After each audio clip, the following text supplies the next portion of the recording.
Nagluto ng ulam namin mga paps. Siya nagluto ng ulam kasi masarap na siya magluto.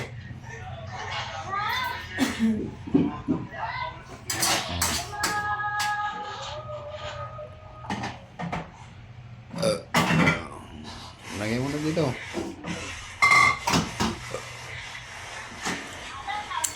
Niloto niya yung manok na adobo.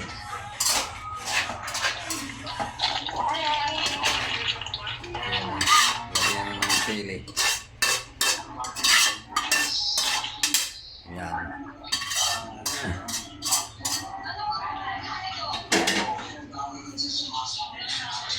No?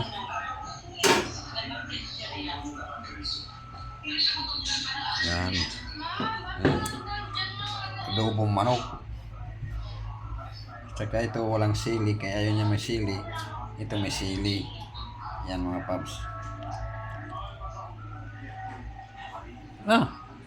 Dali mo na rin yung kanin.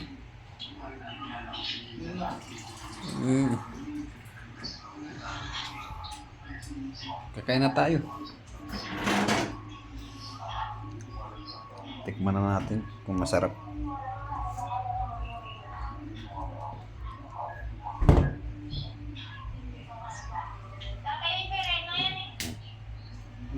Di nga. Kaya na tayo mga paps. Be.